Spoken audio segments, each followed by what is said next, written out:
Tá bom, Léo. Eu já coloquei presença para você e para o Gabriel. Tá? Agora que entraram. Tá certo? Tranquilo. Então, vamos lá. Deixa eu pegar aqui o...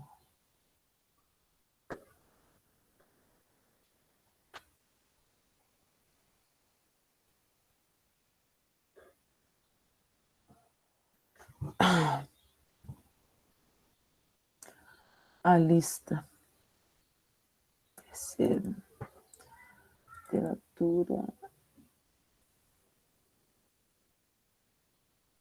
Atividades para aula.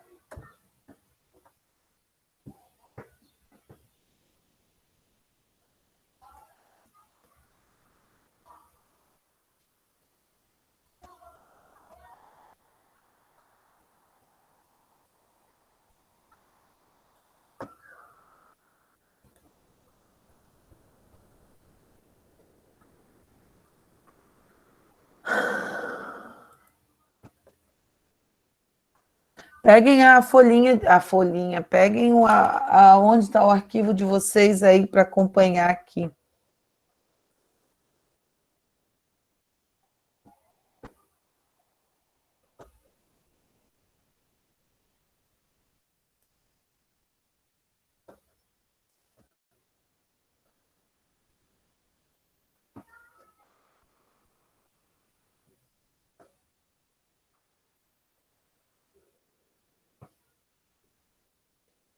Vocês estão vendo aqui a minha tela? Sim. Tá. Deixa eu abrir aqui.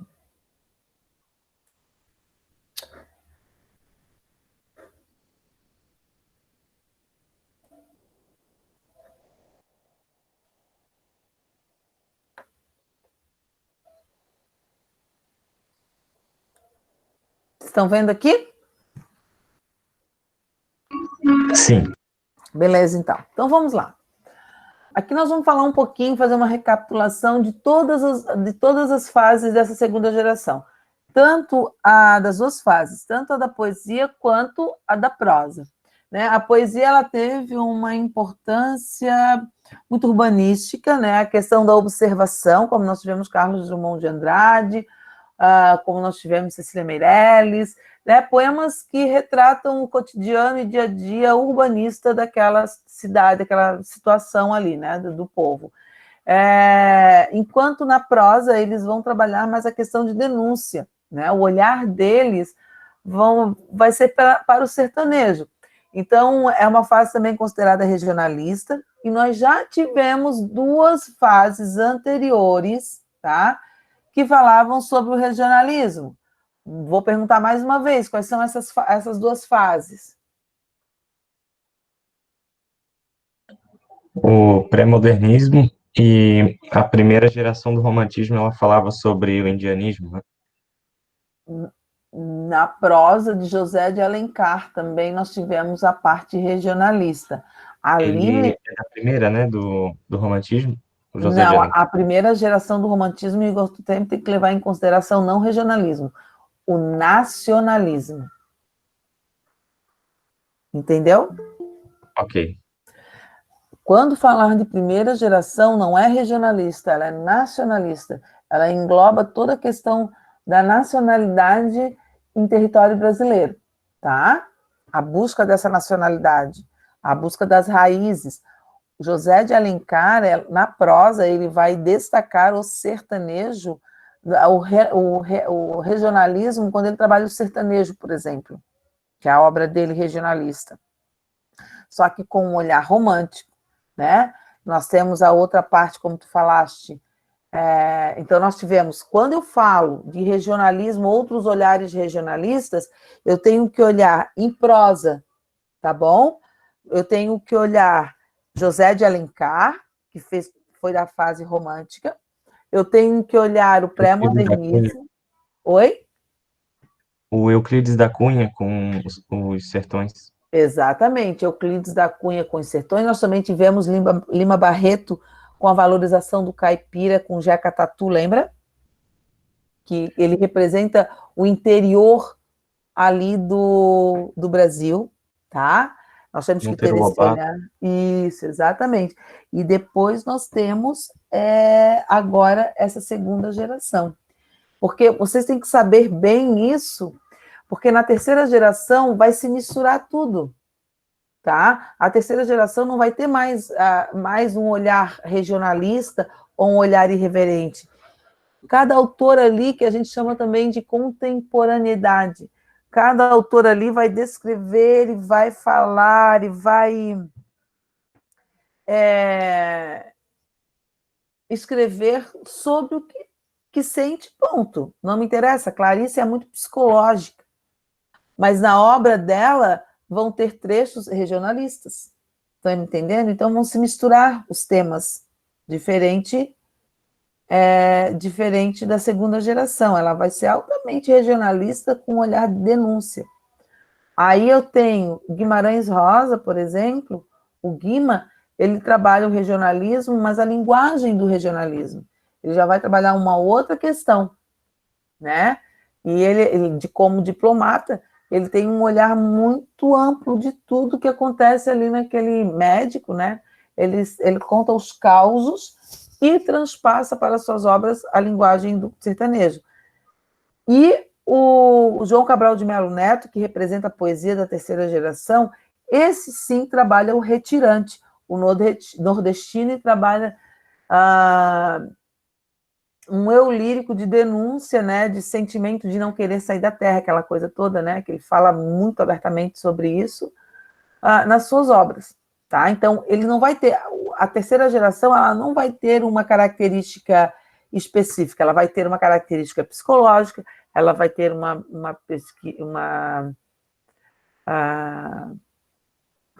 um tema, uma questão psicológica, regionalista e de denúncia, tá? Que nós vamos ver. Então, por isso é que essa segunda questão a gente tem que olhar mesmo de forma que ela seja de fato regionalista, tá? Então, não esqueçam disso. Esses pormenores esses pormenores do modernismo é muito importante vocês saberem, porque o Enem trabalha essa questão. Quando ele trabalha a literatura, o ponto de referência dele, o ponto de partida dele é o modernismo. Por quê? Porque o modernismo ele vai resgatar muita coisa lá da literatura passada. Tá? O modernismo na primeira geração, por exemplo, ele vai buscar lá as características do romantismo. Porque lá, Igor, como nós falamos agora no início da aula, vai ser criada a nossa identidade, o nosso nacionalismo. Tá? Então, eles vão buscar lá, claro, com tom irreverente, né, de uma boa sátira, como Oswald tinha, né, de sobra. Ele vai fazer essas paródias dessa idealização toda, né, do índio, do negro, e aí depois vem Mário de Andrade com Macunaíma, que ele desconstrói o heroísmo, né? Então, isso tudo vocês têm que saber. A segunda geração, que é a que nós estamos fechando hoje, a gente fala do regionalismo. Então, no romantismo, nós também tivemos a fase regionalista, onde nós falamos na outra, no pré-modernismo, e agora nessa segunda geração. Então, cada um vai ter um olhar, mesmo porque a sociedade evoluiu, né, de certa forma. E o olhar do escritor sobre a sociedade também evoluiu, também mudou, tá? E depois, nessa terceira geração, por exemplo, que nós vamos ver, começar a ver já na semana quando terminarmos a apresentação do trabalhinho, a gente vai ver que ela traz a ideia do psicológico. Qual foi o autor que tem essa estimativa psicológica muito marcante, que fez essa presença psicológica muito marcante na literatura? Alguém lembra? No realismo foi o Machado de Assis, né? Machado de Assis. Ele foi o grande autor psicológico, ele foi o grande pioneiro em trabalhar a psicologia dos personagens. E aí Clarice Lispector ela é comparada às escritas de Machado de Assis, por ser altamente psicológica, né? E aí, olha só como o modernismo tem como base todas as literaturas anteriores. Viu? Como eu perguntando para vocês, de todas as gerações, né? Eu perguntando para vocês, autores que marcaram características passadas da literatura, vocês foram me falando. Vocês foram me dizendo. Agora, entende? Então, o modernismo tem como base muito a literatura passada para fazer valer o modernismo. Entende? Então, o modernismo, todo mundo diz assim, porque o modernismo nunca foi dito nada. Foi.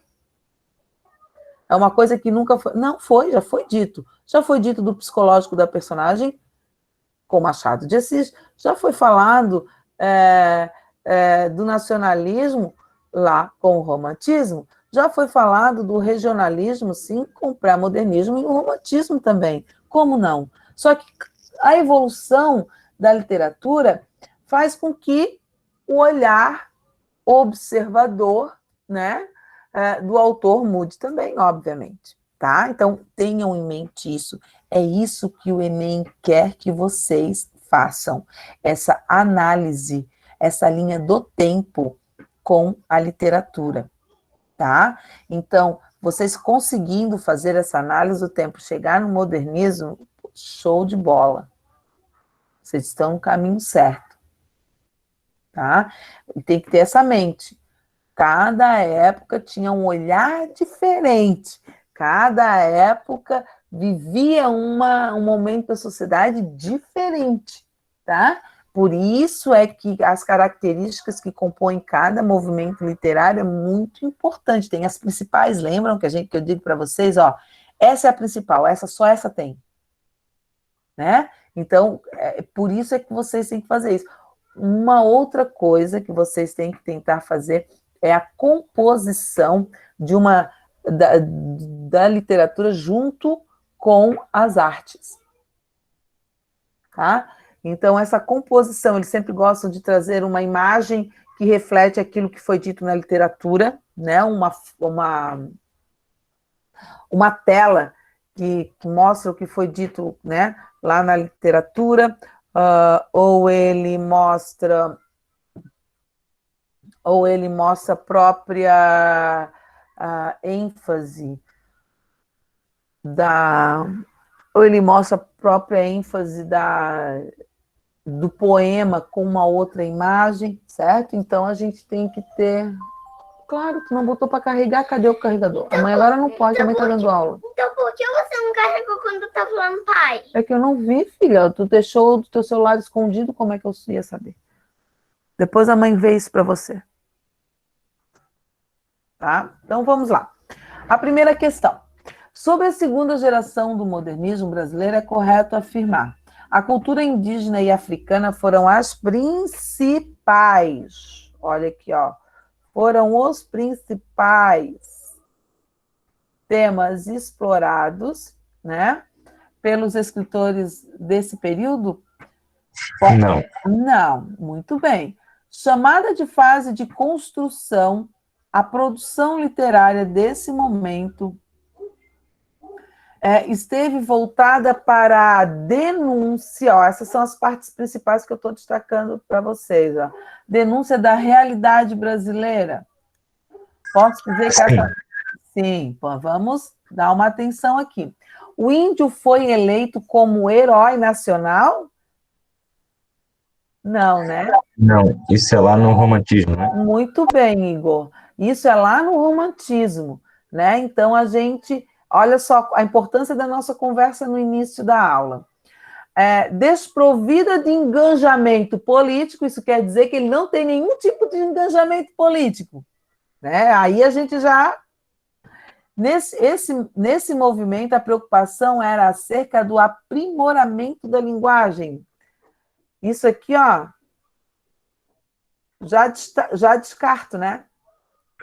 É o parnasianismo, né? Isso.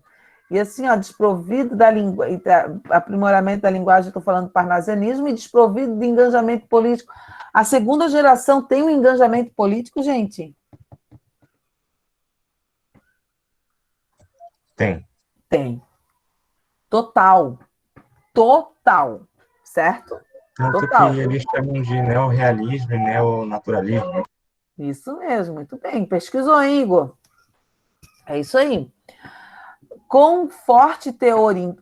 Opa! Com forte teor indianista. A poesia dessa fase esteve voltada para temas cotidianos. Forte teor indianista, posso dizer? Não. Não, onde é que eu tenho esse forte teor indianista? A primeira geração do romantismo. Na primeira geração do romantismo. Na primeira geração do modernismo, eu até posso colocar também, mas de forma irreverente, né? Quando ele coloca lá, não também não forte, mas tem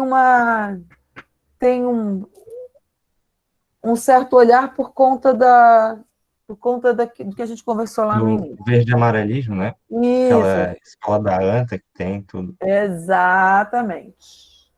Na questão 2, sobre as características da prosa, que ele só quer saber agora da prosa da segunda fase, tá?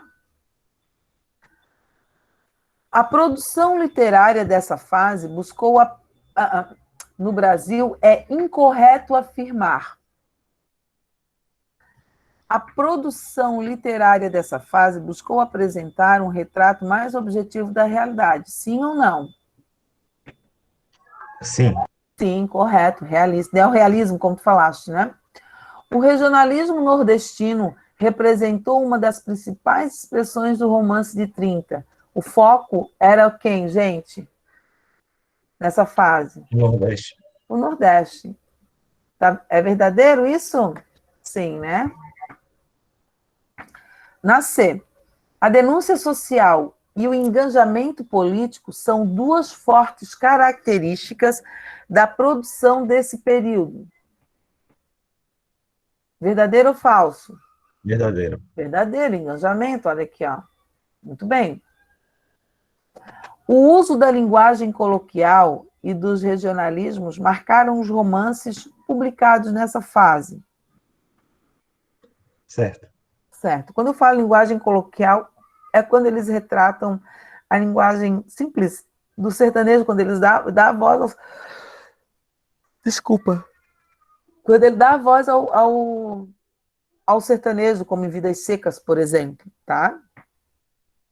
A literatura destrutiva dessa fase foi essencial para criar uma abordagem menos politizada.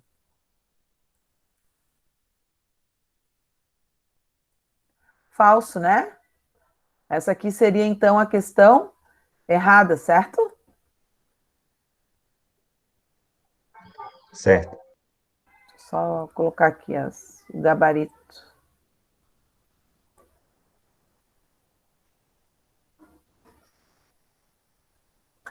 Fechou, então? Ó, aqui ele está contradizendo, se você colocou aquilo de lá, ó, engajamento político e menos politizada, ele faz contraponto aqui, tá? Lá na 3, a prosa de 30 foi um dos momentos de grande destaque da segunda geração modernista. O poema teve a sua relevância, mas a prosa da geração de 30 foi o ponto marcante, tá? Nesse momento, a literatura teve um painel importante na divulgação de temas relacionados com a realidade brasileira. Muitos escritores se destacaram nessa fase, exceto um. Qual deles aqui não se destacou nessa fase? Clarice Lispector. Clarice Lispector. A Clarice Lispector é uma autora que ela vai se destacar na terceira geração de um olhar psicológico, tá? Então, nós vamos ver, como eu falei para vocês ainda há pouco, eu fiz essa linha do tempo do modernismo aí com vocês, esses autores dessa fase vão se misturar, e ela faz a linha psicológica dele, tá? A poesia de 30 reuniu obras que foram produzidas no Brasil durante a segunda geração modernista. Essa fase representou um dos melhores momentos da poesia brasileira.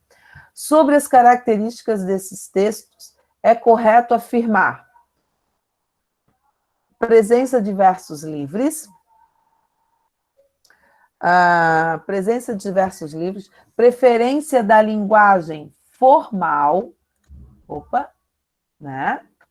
Excesso de pontuação, nada a ver. Obrigada. Excesso da linguagem, centrados na lógica, né? E ausência de humor. Qual das alternativas é correto afirmar em relação à poesia? É a fase, né? Poesia. Essa fase representou um dos melhores momentos da poesia. Então, ó, brasileira. Na poesia, qual dessas características faz referência a este momento literário? Das alternativas aqui. Letra A. Presença de versos livres. Aqui eles não vão se desprender total de tudo. Professora, mas e o Vinícius de Moraes, que era um sonetista da geração de 30?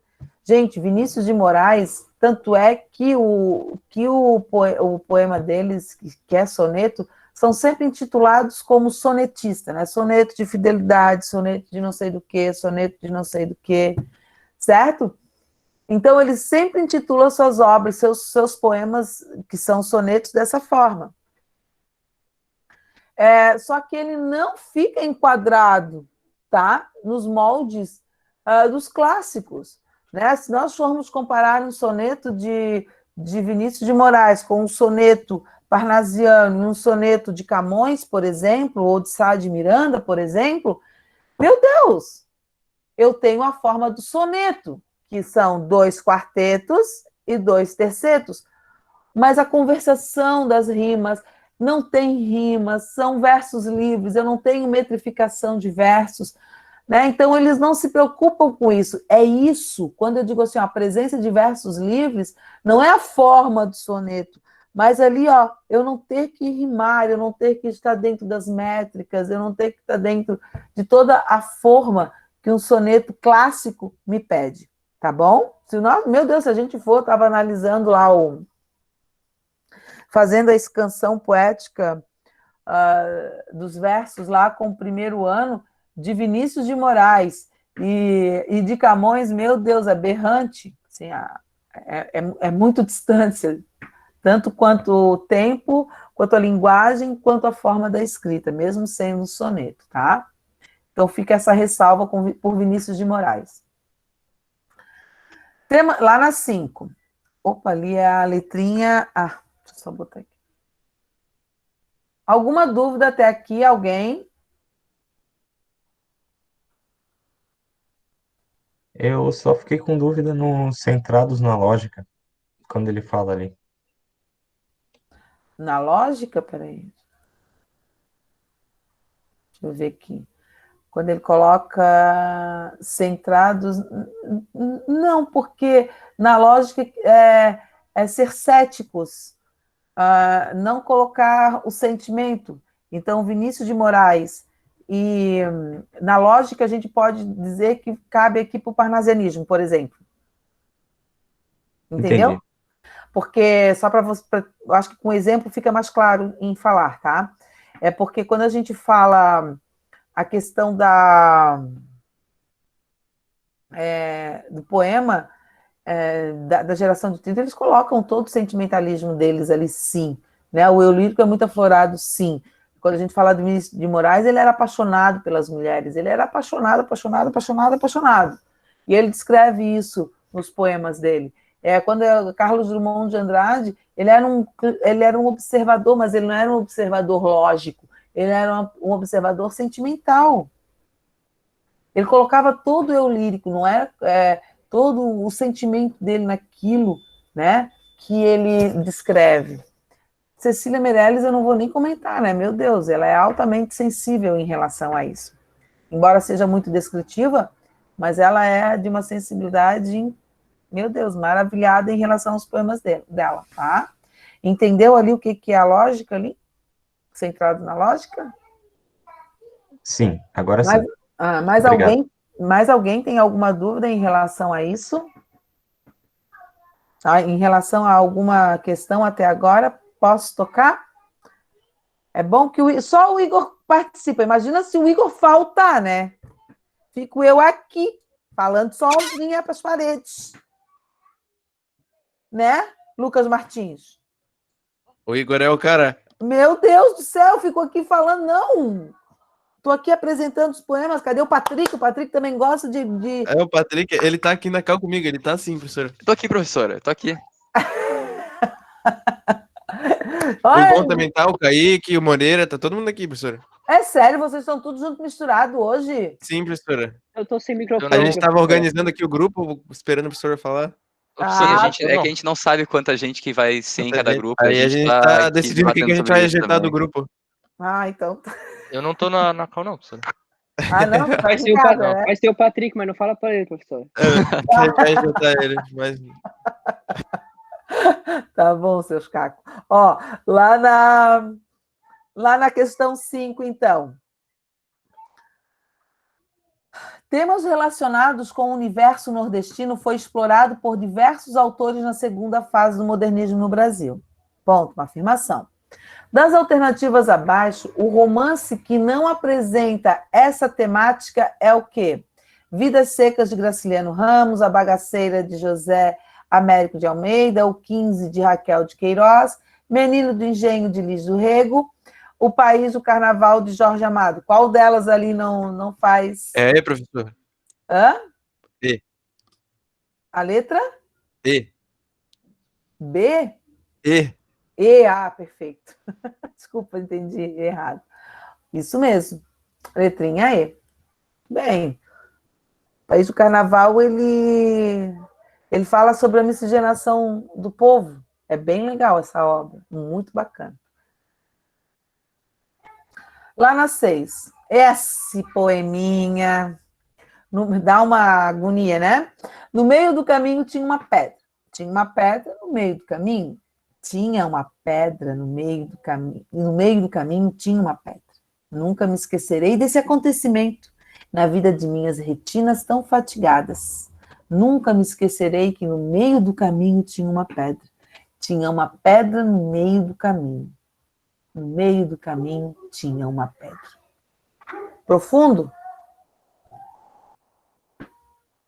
Publicado na revista Antropofagia, em 1928, e posteriormente em sua obra Alguma Poesia, em 1930, o poema de Carlos Drummond de Andrade causou um escândalo na época, sendo duramente criticado. Sobre isso, é correto afirmar. O Enem gosta tanto desse poema que de vez em quando ele está colocando na prova, tá? Muito importante. Embora a gente ache que nessa fase aqui, ó, essas palavras não tenham nenhum tipo de significado, ao mesmo tempo ela quer muito significado. Elas mostram muita coisa que não claramente, né? Claro, né? Assim, porque a gente sabe que essa pedra deve ser algum entrave na vida dele, né? Ou na história do Brasil, ou enfim. O poema de Carlos Drummond de Andrade causou um escândalo na época, sendo duramente criticado. Sobre isso é correto afirmar. O poema representou um ataque aos políticos da época. O poema critica duramente a desatenção dos seres humanos.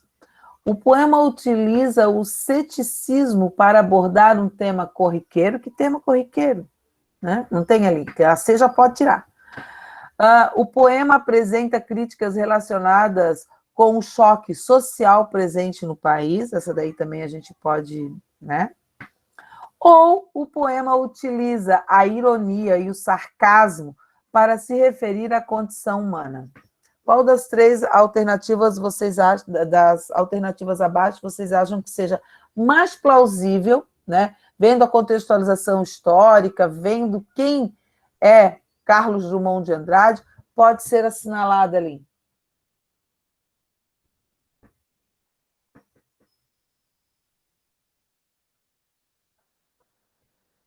Acho que é aí, professora. Por quê? Mas eu não descarto a B. Não descartas a B, crítica duramente a desatenção dos seres humanos. Tudo bem, aqui a B pode ser, só que também daria essa dúvida, mas não a desatenção, né, dos seres humanos, não por eles serem desatentos, porque fica meio engraçado se eu colocar o desatento no meio do caminho, tinha uma pedra, quer dizer que ele tropeça nessa pedra o tempo todo, né? Por falta de atenção, talvez, a contextualização da época, a gente tem que pensar que 1930, claro, foi publicado primeiro em 1928, né? A contextualização histórica mundial em 1928, alguém sabe me dizer? 1928, Primeira Guerra Mundial? Não, né? Lembrando.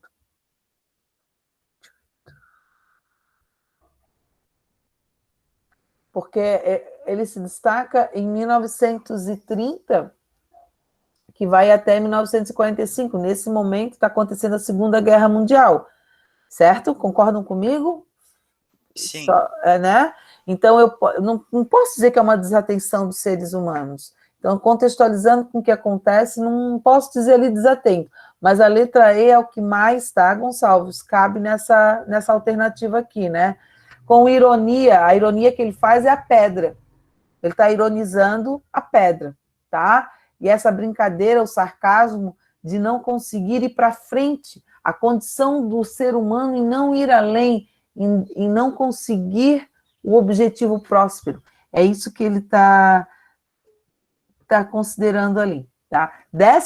Tem várias interpretações desse poema aqui, tá, gente? Mas para as alternativas aqui, e pelo que ele disse aqui, ó, tá? O que cabe melhor é a letrinha E. A gente tem que pensar assim, ó, essa interpretação pode vir de várias maneiras, tá? Quando ela vem dessa forma aqui, ó, em alternativas, a gente tem que relacionar isso daqui com o que diz o poema. Mas fora disso daqui, ela ainda diz muita coisa, entenderam o que eu estou querendo dizer para vocês? Eles engessaram nas alternativas aqui, ó, referentes, o que eles querem desse poema a partir disso daqui. Mas se eu tirar esse engesso aqui, ó, das alternativas, ele pode ser interpretado de outras maneiras. Entenderam? E que outras maneiras também podem ser apresentadas dentro das alternativas, tá? Alguma dúvida, Igor? Não, eu tinha ficado em dúvida nessa, mas agora já entendi. Entendeu? Obrigado. Tá. Lá na 7. Não rimarei a palavra sono com a incorrespondente palavra outono. Rimarei com a palavra carne, ou qualquer outra que todas me convêm. As palavras não nascem amarradas, elas saltam, se beijam, se dissolvem. No céu livre, por vezes, um desenho. São puras, largas, autênticas, indevassáveis. A função da linguagem explorada pelo autor no trecho acima é chamada. Nós vamos trabalhar essa função, eu coloquei propositalmente, tá? Nós vamos trabalhar essa função da linguagem aqui no próximo bimestre, próxima apostila.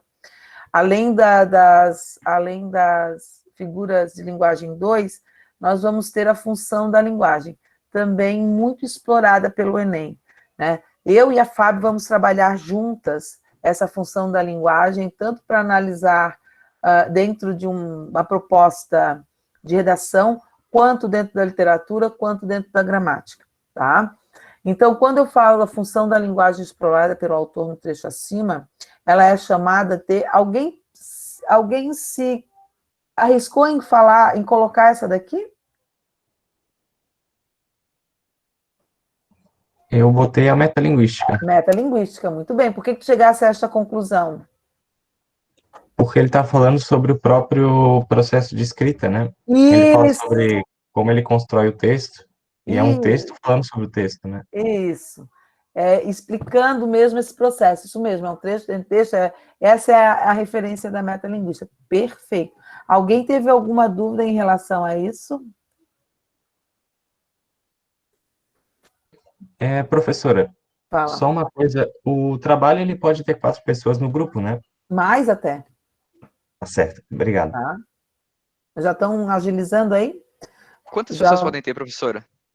No Eu vou máximo. ver quantos autores tem, daí nós vamos dividir, Tá bom. entenderam? Eu só Ok, vou- professora, muito obrigado. Com base no trecho a seguir, assinar a alternativa correta. Aqui a gente está falando da bagaceira de José de Américo, né?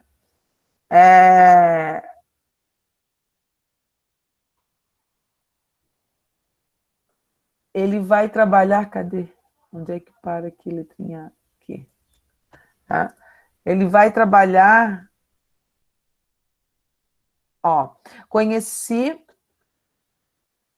Conheci que Madalena era boa em demasia, mas não conheci tudo de uma vez. Ela se revelou pouco a pouco e nunca se revelou inteiramente. A culpa foi minha, ou antes, a culpa foi desta vida agreste, que me deu uma alma agreste. E falar agreste se refere ao Nordeste, tá? E falando assim, compreendo que perco tempo. Com efeito, se me escapa o retrato moral da minha mulher, para que serve esta narrativa? Para nada, mas sou forçado a escrever. Quando os grilos cantam, sento-me à mesa da sala de jantar, bebo café, acendo cachimbo. Às vezes as ideias não vêm, ou vêm muito numerosas e a folha permanece meio escrita. Como estava na véspera, releio algumas linhas que me desagradam. Não vale a pena tentar corrigi-las. Asfalto o papel. Asfalto eu cubro, né? Deixo para trás ali, né?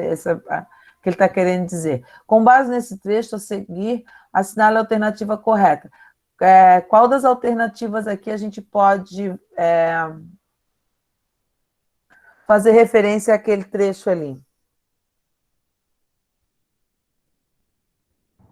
Eu fui por eliminação, porque eu não conhecia direito os personagens dos livros, mas eu sabia que os personagens não fechavam com a bagaceira, né? Aham, O José Américo de Almeida, aham. e também os temas não fechavam com algumas outras alternativas, eu botei Isso. A. Entre esse trecho é do romance São Bernardo? Não. Eu fui conferir até o gabarito depois, eu vou dar uma olhada, mas dizia que era A. Eu não sei se o que eu peguei estava errado também.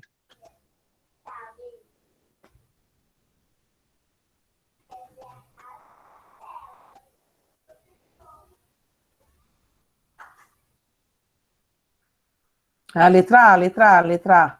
Eu estou aqui vendo. É a letra A, tá certo. É isso mesmo. Porque de Machado de Assis, a esposa não é a Madalena, né? De Dom Casmurro. Ali é a Capitu, certo? Na Grande Sertão Veredas, que é do Guimarães Rosa, que vocês não viram, pode descartar, porque eu não ia colocar que fosse referente à terceira geração, né? O narrador é um cangaceiro, mas ele não fala do Agreste, ele fala do sertão, né? Não é isso. O autor desse trecho, Lins do Rego e Fogo Morto também não é. Eu esqueci o nome da esposa de Amaro, mas não é a Madalena. E o trecho apresentado, também estou indo, o trecho apresentado fala da angústia de escrever um homem rude, tenta passar a vírgula. Esse é o assunto do romance. Não é o assunto, não é referente a isso. Então, é o que cabe aqui a letrinha A, as outras não cabem, tá? Esse daqui, São Bernardo, que é de Graciliano Ramos, que é o único que é dessa geração, e o José Américo de Almeida, mas José Américo de Almeida não cabe na... o José Lins do Rego. Mas é o A, é a A, tá? Pode colocar aí. Por eliminatória, tá? Fechou? Igor? Fechou. Obrigado, professora. Lá na 9. Ali nós temos um trecho de Raquel de Queiroz, do 15, né? Que fala com até algumas expressões, né? Relacionadas à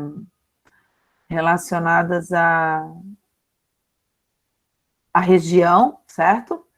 E eu não vou ler aqui, depois vocês deem uma lidinha ali bem, para a gente poder fazer o que a gente tem que fazer. O 15, romance de estreia de Raquel de Queiroz, publicado em 1930, retrata a intensa seca que marcou o ano de 1915 no sertão cearense. Considerando o fragmento apresentado, o correto a afirmar é que... Qual das alternativas cabe melhor aí?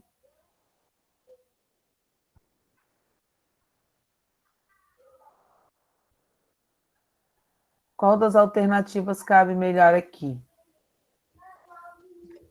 Letra B.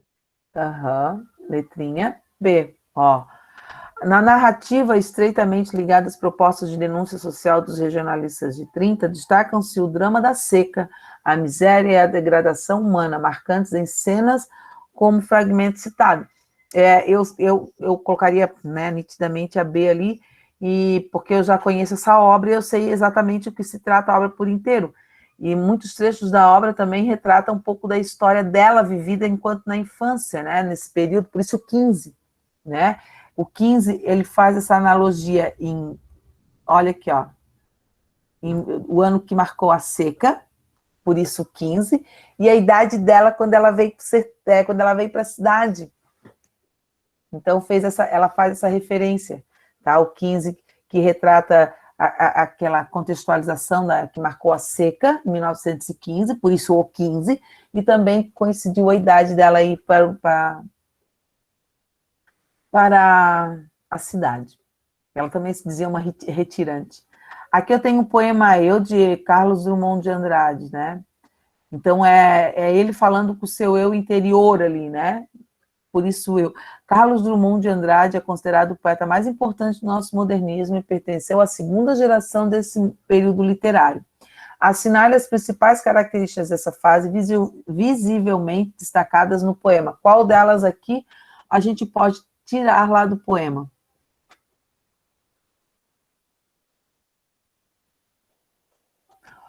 Literatura marcada pela obscuridade, imprecisa e vaga, não, isso aqui são características do simbolismo, tá? Ó, literatura politizada, opa, geração de 30, né? Marcada pelo questionamento da realidade comprometida com as transformações sociais. Né? Então, aqui mais que eu vou colocar aqui para vocês, depois, se vocês tiverem algum questionamento, a gente faz na próxima aula, tá? Ó, letrinha B, de boboca. Fechou, então? Fechou. Então, vamos lá. Fechou, professora.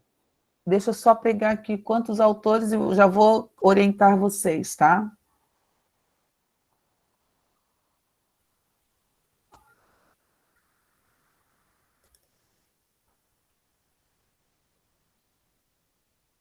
Bem rapidinho.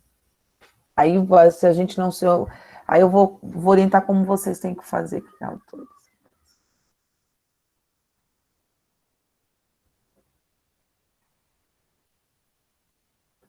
Autores. Então, vamos lá. Marquem aí, Carlos Drummond de Andrade, Cecília Meirelles, Mário Quintana, Murilo Mendes, Jorge de Lima. Foram 5 até agora, né? É isso? Isso. Aí 6 com Vinícius de Moraes. Na prosa.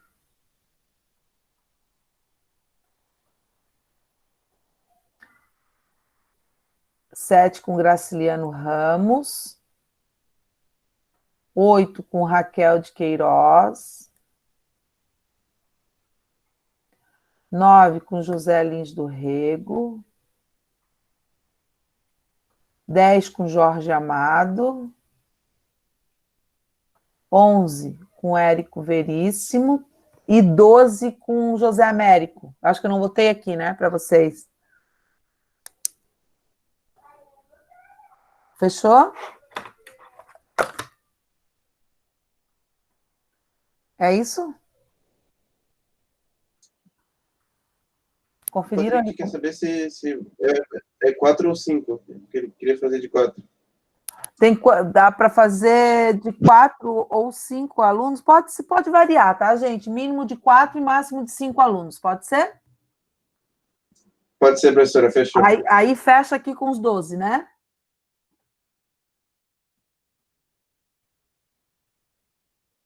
É isso?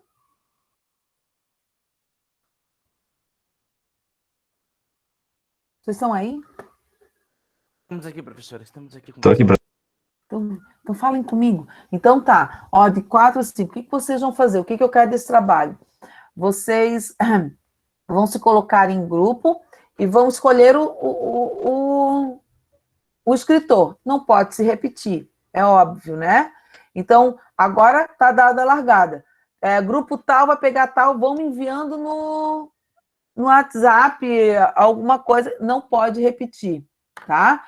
Esse autor já foi escolhido pelo grupo tal, tá? Esse autor já foi escolhido pelo grupo tal. Então, vocês se organizem, tá? E coloquem o grupo que vocês vão colocar e um fica responsável em colocar um fica responsável da equipe em colocar o nome ali no grupo para mim, tá certo? Da equipe. Entenderam? E o que vocês vão fazer sobre o trabalho? Vida, obra, pegar a obra principal, explicar a obra principal conforme a análise que vocês podem pesquisar, tá?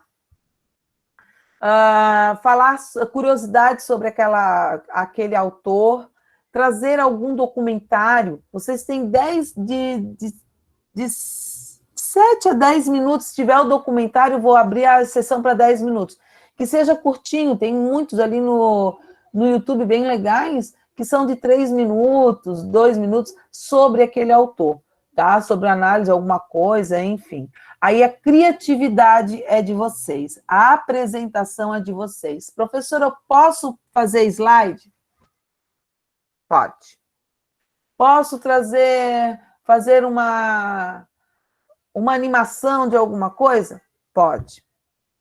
Tá certo? Então, a criatividade será de vocês, tá? Vocês estão liberados, tá, gente? Já estou atrasada aqui para entregar vocês. Qualquer dúvida que vocês tenham, me mandem lá no grupo e já se reúnam.